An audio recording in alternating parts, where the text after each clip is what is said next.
Hola amigos, gracias por estar una vez más junto a Fórmula Latina.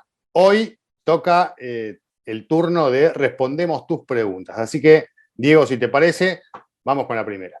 Vamos. Hola, ¿qué tal, Fórmula Latina? Mi nombre es Hania Shanik y mi pregunta es, ¿cómo es el acomodo de los pilotos después de haber tenido alguna penalización?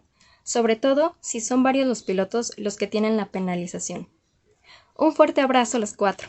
Hola, Jania, creo que tu pregunta es la pregunta de mucha gente después, sobre todo de lo que venimos viviendo en estos últimos grandes premios. En realidad es algo que desde que se empezó allá hace unos años a implementar el sistema de las penalizaciones, muchas veces no, nos consultamos, pero este año es como que muchos lo entienden menos todavía, ¿no? Y sobre todo después de lo que pasó en este gran premio que dejamos atrás. Y yendo puntualmente al hecho de Max Verstappen, generó una confusión si realmente tenía que largar en el lugar que le corresponde, sumando su posición de clasificación más los 5 de recargo, que era el séptimo lugar, o si avanzaba de acuerdo a las posiciones de los que también penalizaban que estaban adelante. Lo que sí quiero decir, y lo manifesté el fin de semana a través de las redes sociales, y lo hemos hablado acá muchas veces, que si uno tiene que hacerse esta pregunta, como te haces vos, Jania, y muchos de los que seguramente nos están viendo en Fórmula Latina, es porque hay algo que están haciendo mal, ¿no? Esto debería ser algo muy sencillo.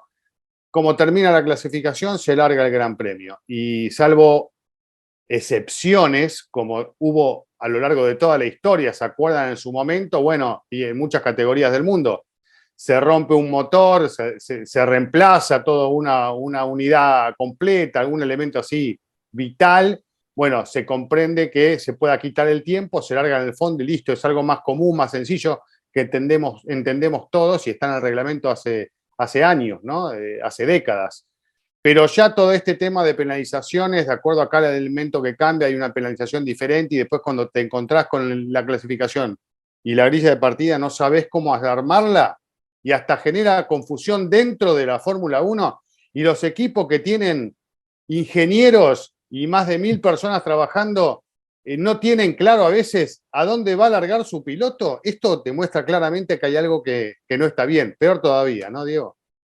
Sí, realmente fue muy lamentable lo que pasó el fin de semana en Monza, el haber tenido que esperar, bueno, casi 5 horas para tener el orden de salida de los 20 autos de la Fórmula Uno, cuando te botan datos de Fórmula Uno, cuánta gráfica, análisis, etcétera, que al final pues es útil, pero lo básico que es formar una parrilla debería estar listo por mucho un minuto después de que acaba la sesión, ¿no? O sea, que tú presionas un botón y ya lo tienes y que la Fórmula 1 lo publique, que todos lo sabemos Hmm. ya poco después de que ha acabado la clasificación, después de que entrevistan a los tres primeros, ahí deberíamos tener ya el orden de salida para el domingo, al menos provisional, porque siempre puede ocurrir que Claro. algo cambie el domingo, que alguien rompa el parque cerrado porque tuvo que hacerlo o porque quiso hacerlo, porque es que hay que aclarar, Cristian, también que muchas de estas penalizaciones son estratégicas, ¿no? No es que, se nos dañó el motor, bueno, tenemos que penalizar, Exacto. cambiamos. No, esto todo está muy planeado, muy calculado. Lo vamos a hacer aquí, estos que son los rivales han hecho esto, entonces nosotros tenemos que con uno de los autos y probablemente con este lo vamos a hacer aquí, pero vamos a penalizar solo estas posiciones porque seguro que estos van a penalizar más y con eso salimos por delante y así mirando un poco cómo están los elementos que tenemos disponibles para el resto del año. Con esto damos hasta aquí o hasta allá. Esto todo está muy calculado y hace parte de la Sí, y estrategia de los aprovechando además, equipos. Diego, los Sí, circuitos, ¿no? Porque esto lo vimos claro. en Spa y lo vimos en Monza. Son circuitos donde los autos que son veloces saben que pueden avanzar y recuperarse con mayor facilidad, ¿no? Exacto, y claro, este Gran Premio tuvo más de 50 adelantamientos en Monza, más del doble de lo del año pasado, pero en buena medida gracias también a que había muchos pilotos fuera de posición, ¿no? Que teníamos a 3 pilotos que iban directamente al fondo de la parrilla y 2 de esos eran de equipos que se sabía que podrían estar eventualmente bajo condiciones normales peleando por el podio. De hecho, pues sus compañeros de equipo estuvieron en el podio, ¿no? Entonces, Sí, es un lío y esto tendrá que cambiar tarde o temprano, ¿no? El primer cambio que se introdujo, Christian, recordémoslo, fue consecuencia de lo que pasaba con los motores Honda cuando estaban con McLaren, que eran cientos de Claro, posiciones de retraso en la parrilla que al final no aplicaban y dijeron, mira, más de 15 lugares es fondo de la parrilla. Esa fue como la gran modificación, pero ya vimos que no ha sido suficiente y que esto va a tener que analizarse nuevamente junto con la cantidad de motores de que disponen los equipos y cada piloto para toda una temporada, para en conjunto tener algo que haga más sentido y que no sea tan confuso, ¿no? Más allá de que, como lo decía, para el aficionado lo importante es saber el orden de salida. Después de la clasificación termina y el resultado, ok, pero ¿cuál es el orden de salida? Es una información absolutamente básica que deberíamos conocer inmediatamente, diría yo. Pero ¿cuál es el reglamento? El reglamento dice en el artículo 42.3, estipula cómo se conforma la parrilla de salida. Y en particular, el tema que tiene que ver con las penalizaciones está primero en el inciso D. Dice, una vez establecida la parrilla, de acuerdo con el artículo 42.3 A, B y C, se aplicarán las penalizaciones de parrilla para cualquier piloto que deba comenzar desde la parte posterior de la parrilla tras haber incurrido en una penalización según el artículo 28.3. Bueno, sin ir a los otros artículos, luego dice, si más de un piloto debe comenzar la carrera desde el fondo de la parrilla, se ordenarán por orden de clasificación. Es decir, por ejemplo, en el caso de quienes salían en el fondo, bueno, quien mejor ha clasificado saldrá por delante del otro, ¿no? claro. Si clasificó mejor Sainz que Hamilton, pues claro, ambos tienen la misma penalidad, pero claro, clasificó mejor Sainz, entonces sale por delante de Hamilton. Es un poco lo que ha ocurrido. Antes de eso decía que una vez establecida la parrilla se aplicaban todas las penalizaciones a los pilotos en cuestión, hablando de las otras que no son el fondo de la parrilla, porque las últimas que se aplican en teoría son las del fondo de la parrilla. Pero al final, lo que ha ocurrido este fin de semana, yo no lo acabo de entender por completo. O sea, mirando cómo se llega a esa parrilla, claro, puedo llegar de esa forma, pero no estoy seguro de si es el criterio que han usado en Race Control para, en definitiva, conformar el orden del Gran Premio de Italia y compartimos, bueno, primero tenían aquí quienes nos están viendo el sobreimpreso traducido en español del reglamento deportivo de la Fórmula 1, pero también hubo un genio que esto debería haberlo hecho la Fórmula 1 por información a todos los millones de seguidores que tiene en el mundo, pero no, lo hizo alguien en esta red de Reddit, que hay gente allí que es super geek y son capaces de hacer esto en cuestión de instantes, y este señor se llama Luke222, debería contratarlo la Fórmula 1 para que nos saque la parrilla en cuestión de instantes. Él, aquí con esto que les estamos mostrando, quienes nos ven en YouTube, bueno, nos mostró claramente que qué fue lo que hicieron, según lo que él interpretó y que yo lo veo bastante correcto. Fueron aplicando las penalizaciones en el orden en el que habían clasificado, sin tomar lo que dice el reglamento de acuerdo a lo que yo entiendo, ¿no? Que esto se presta para todo tipo de interpretaciones. Una puedes tener tú, Cristian, otra puede tener Diego Mejía, otra puede tener Albert Fábrega, otra puede tener la gente de la Fórmula 1. Entonces, aplicaron las penalizaciones en el orden en el que clasificaron. ¿Quién era el primer penalizado? Verstappen, ¿no? Clasificó segundo, le pones su sanción. Más 5 o 7. Exacto, queda séptimo. Y así vas colocándolos, el que era fondo de la parrilla, Sainz, bueno, fondo de la parrilla. Hamilton, fondo de la parrilla. Checo, bueno, tenía 5, bueno, le pones 5.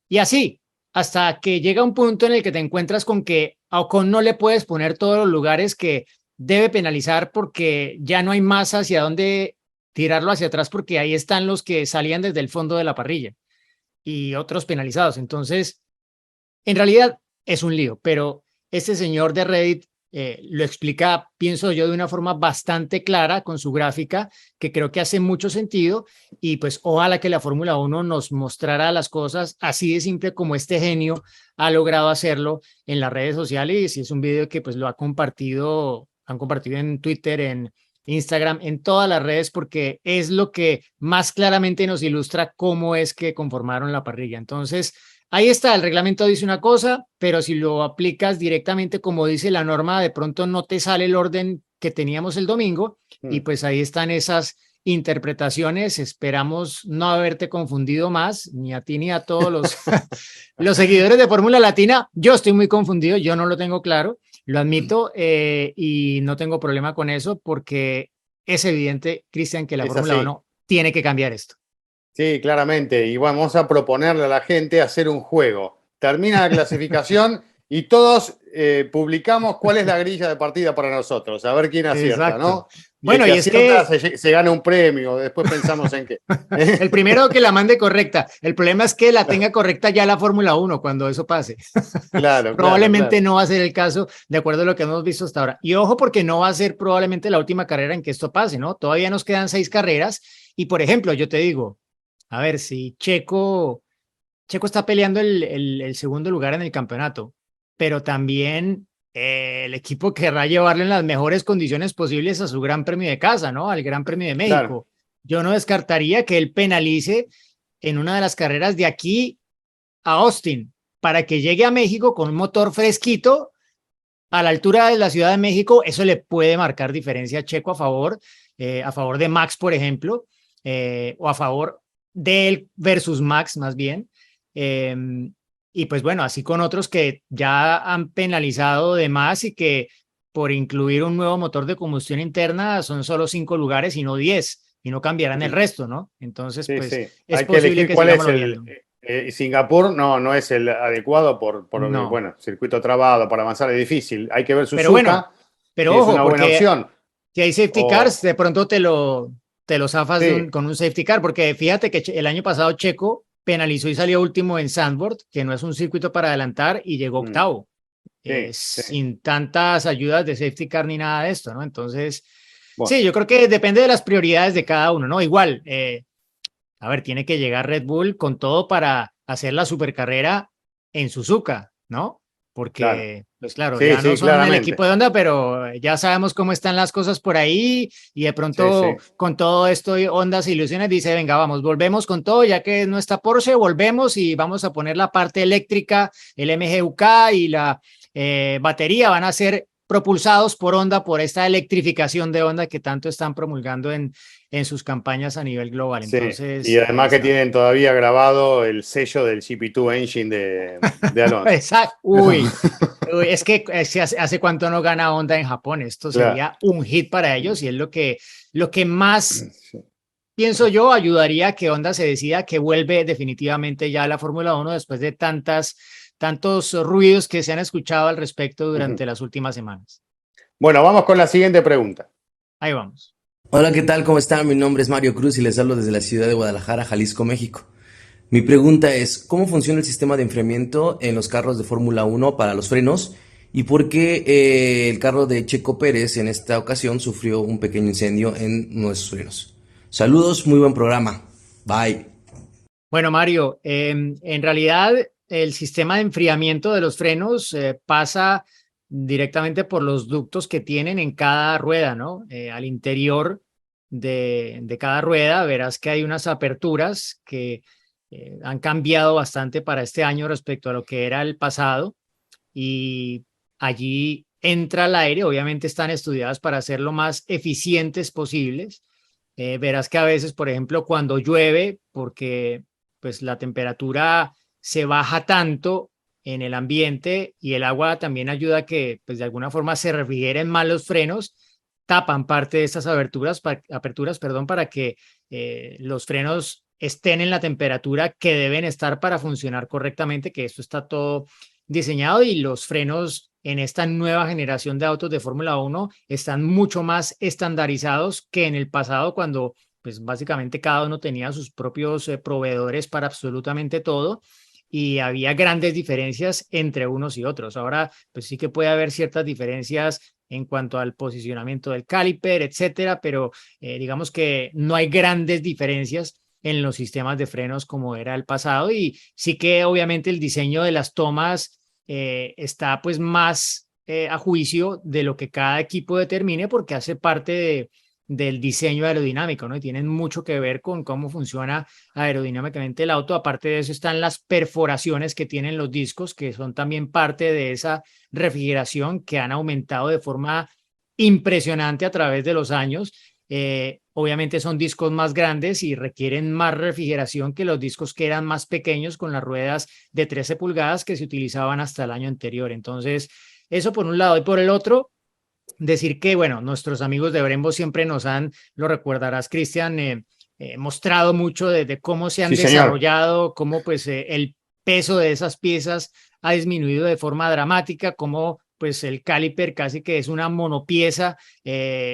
Es realmente impresionante la tecnología que Brembo, por ejemplo, ha logrado desarrollar en los sistemas de freno de la Fórmula 1, que pues son hoy en día los sistemas de frenos más eficientes que hay en un auto de carreras en todo el planeta, ¿no? Y por otro lado está la pregunta de qué pasó con Checo.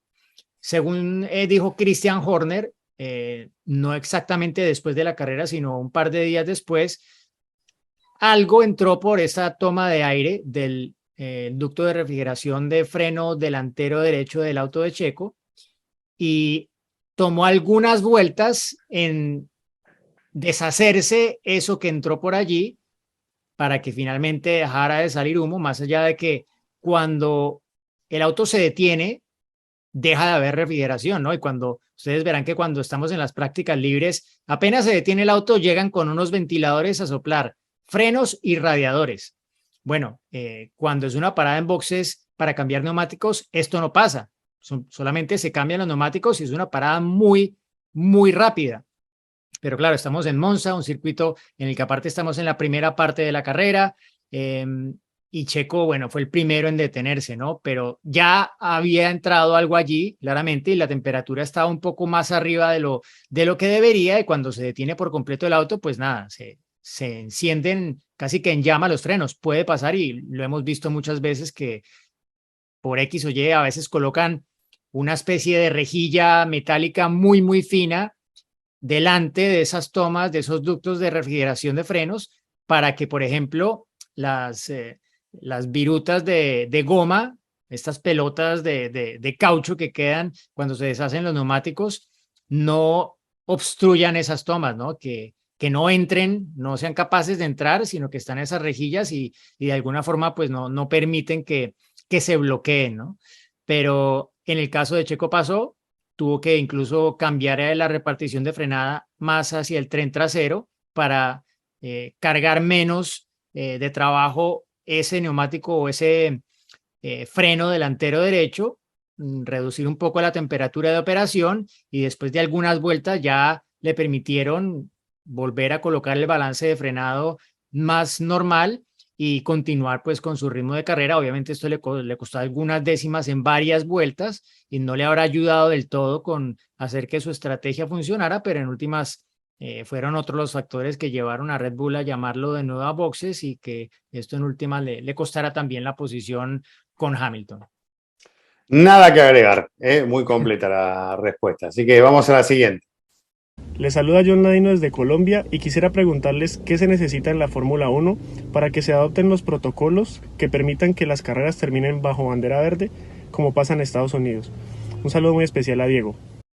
Hola John, sé que lo saludaste a Diego, ahora te va a saludar Diego, quédate tranquilo, pero quiero agregar algo al principio sobre este tema, del cual, bueno, todos creo que estuvimos pensando a ver si hay alguna alternativa como para solucionar. Sé que no hubo acuerdo a la hora de buscar algún tipo de solución, por lo menos en el corto plazo. Hay que ver, seguramente las reuniones y las charlas van a seguir y tal vez se llegue a algún acuerdo más adelante. Pero por lo pronto, lo primero que se me ocurre es que los vehículos, que los autos larguen con algo más de combustible, considerando unas posibles 2 vueltas más de Gran Premio y establecer esto en el reglamento, que ante una situación así se agregue 1 o 2 vueltas más de acuerdo a la situación, como se hace en varias categorías, ¿no? Y funciona bien como para terminar con bandera verde. Creo que es la solución más sencilla a la hora de analizar un cambio en este aspecto y pensando en el espectáculo, ¿no, Diego? No sé si se te ocurre otra alternativa. Sí, no, el inconveniente que yo veo con eso es un poco el tema combustible, ¿no? Porque claro, hoy en Claro, por día... eso, considerar más combustible, está bien, están justos, Pero bueno, buscar Sí. la alternativa de que se consideren esas 2 vueltas adicionales.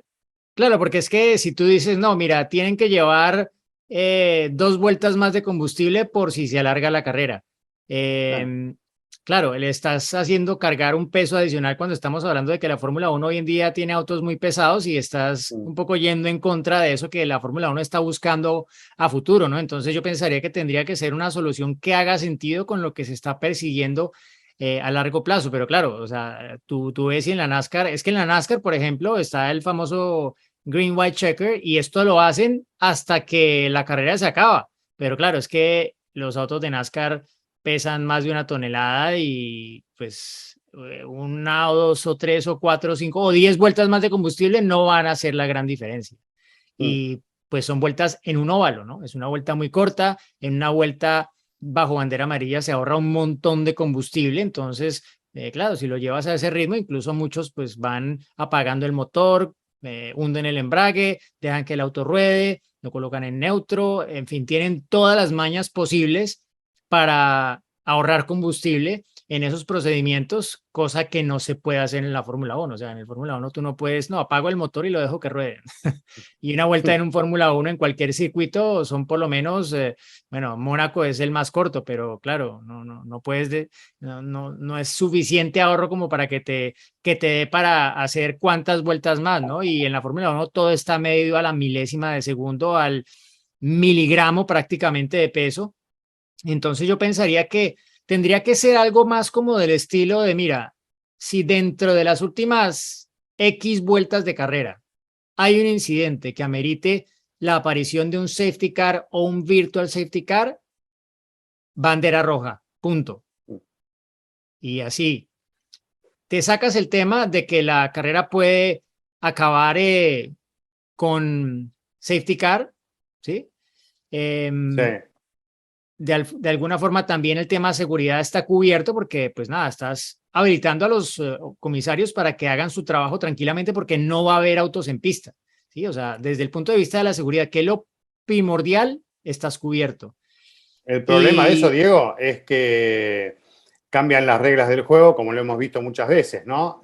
Tal vez vos estás analizando el tema estratégico, con qué goma está cada uno, bandera roja, todos a boxes, goma nueva para todo el para mundo. todos, claro, es que es igual para Y todos.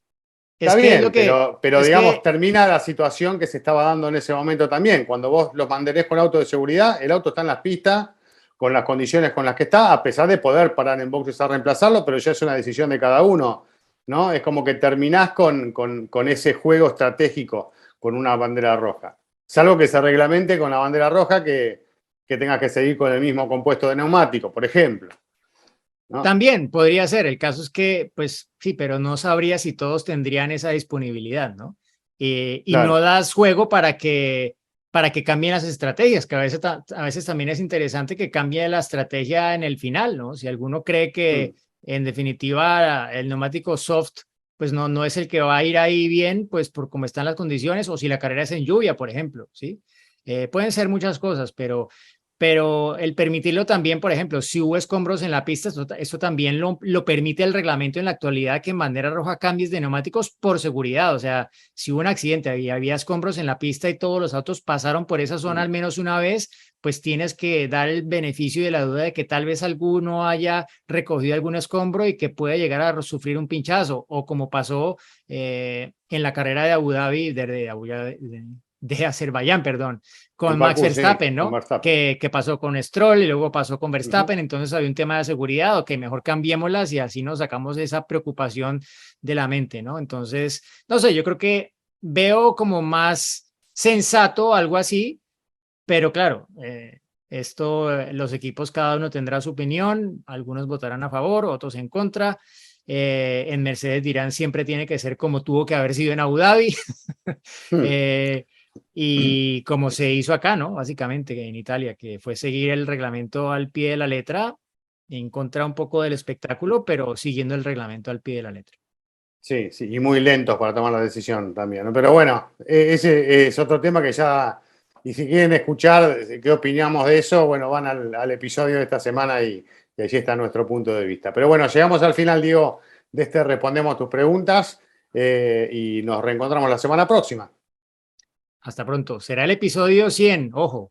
¡Wow! Bueno, listo, preparo la botella de champán y la descorchamos el próximo martes. Chao. Ahí estamos. Chao, chao. Y allí ingresa Checo Pérez al corral.